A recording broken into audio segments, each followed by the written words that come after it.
আমি একজন সাহাবার জীবনী শোনাবো আপনাদেরকে। আব্দুর রহমান ইবনে আউফ রাদিয়াল্লাহু তাআলা আনহু।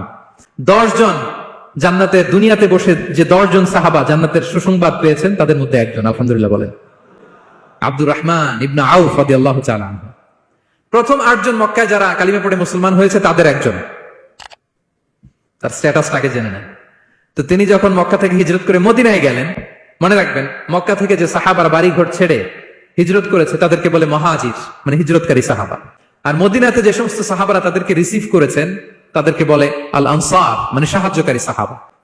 তো যারাই হিজরত করে মক্কা থেকে মদিনায় যেত, বিষ্ণু ইসলাম মদিনার কোন সাহাবীর সাথে তার ভাই পাতিয়ে দিতেন, আল মুআখাত, ব্রাদারহুড করে দিতেন, দায়িত্ব দিতেন যে তুমি এই সাহাবীকে দেখবে।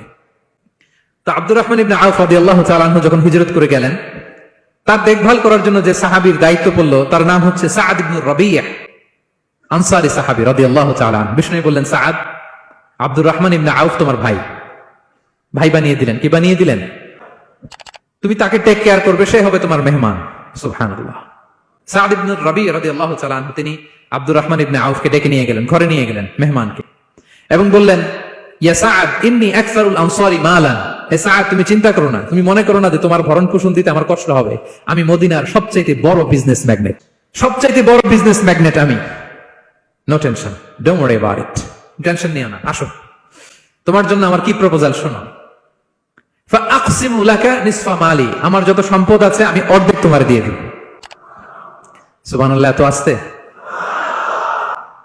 আপনার বাড়িতে কেউ মেহমান হলে করতে পারবেন এরকম? আল্লাহ, কেমন প্রেরণার বাতিঘর তারা।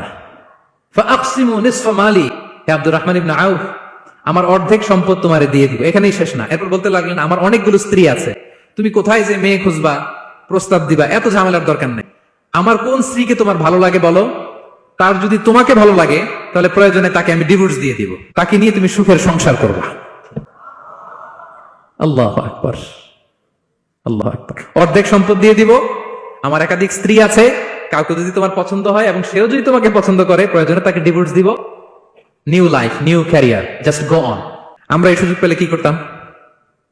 সাথে সাথে অর্ধেক সম্পদ নিয়ে নিতাম, ঠিক কিনা? আব্দুর রহমান ইবনে আউফ প্রেরণার বাতিঘর। উনি কি করলেন?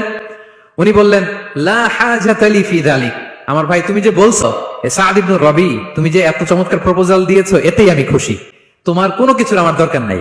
বারাকাল্লাহু লাকা ফি আহলিকা ওয়া মালিক, আল্লাহ তোমার সম্পদে বরকত দেখ, আল্লাহ তোমার পরিবারেও বরকত দেখ। তবে একটা কষ্ট করতে হবে, সেটা কি? আব্দুর রহমান ইবনে আউফ বললেন, দুল্লানি ইলা সুক, just show me the way to market. মদিনার বাজারটা কোথায় এটা একটু দেখায় দাও। আমি নতুন মানুষ, পথঘাট চিনি না। দুল্লানি ইলা সুক, just show me the way to market of Medina. মদিনার বাজারটা কোন রাস্তা একটু দেখায় দাও। আল্লাহু আকবার। সাআদ ইবনে রাবি বললেন, এই তো মদিনার বাজার। উনি যে কিছু ঘি কিনলেন, পনির কিনলেন, কিনে বিক্রি করলেন, প্রফিট করলেন। ওই প্রফিট দিয়ে আরো বেশি করে কিনলেন, আবার বিক্রি করলেন, প্রফিট, আবার বিক্রি করলেন, প্রফিট। এই কেনা বেচা করতে করতে 1-2 মাসের মধ্যে উনি মদিনার one of the biggest business magnate হয়ে গেলেন। আল্লাহু আকবার। কি হাড় ভাঙা পরিশ্রমী না তারা করেছেন।